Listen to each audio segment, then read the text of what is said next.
வெங்காயம் வந்து நான் வந்து சேர்த்துக்கிறேன். ஸோ இது நல்லா வந்து பொன்னிறமாக வந்ததுக்கப்புறம் அதிலே வந்து நம்ம எடுத்து வச்ச இந்த சுரக்காயை வந்து போட்டு ஒரு 2 நிமிஷம் மட்டும் வதக்கி விட்டுக்கலாம். ரொம்ப நேரம் வந்து விட வேண்டாம். ஸோ இதையும் எடுத்து வச்சிடலாம். நம்ம கண்டிப்பாக ட்ரை பண்ணி பாருங்கள். ரொம்ப டேஸ்ட்டாக இருந்துச்சு. நான் செஞ்சேங்கிறதுக்காக சொல்லலை, உண்மையாகவே டேஸ்ட்டாக இருந்துச்சு. ஸோ இப்போ அதே கடாயில் வந்து நம்ம 1/2 லிட்டர் பால் வந்து சேர்த்துக்கலாம். நான் வந்து பாக்கெட் பால் தான் இன்றைக்கி வந்து எடுத்துக்கிட்டேன். ஸோ நீங்கள் என்ன பால் வேணாலும் எடுத்துக்கலாம். ஸோ அதில் வந்து ஒரு 2 கிளாஸ் வந்து தண்ணி வந்து நான் சேர்த்துக்கிறேன். இது வந்து நல்லா காஞ்சி வரணும். அதுக்குள்ளே நம்ம 2 டேபிள் ஸ்பூன் கஸ்டர்ட் பவுடர் போட்டு கொஞ்சமாக வந்து அதில் பால் ஊற்றி நல்லா மிக்ஸ் பண்ணி இந்த மிக்ஸை வந்து ஒரு ஓரமாக வச்சிடலாம். இதை நம்ம இப்போ யூஸ் பண்ண போகிறது கிடையாது.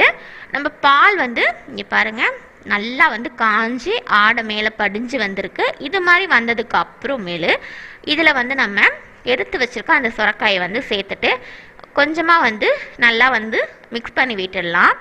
மிக்ஸ் பண்ணி ஒரு 10லேருந்து ஒரு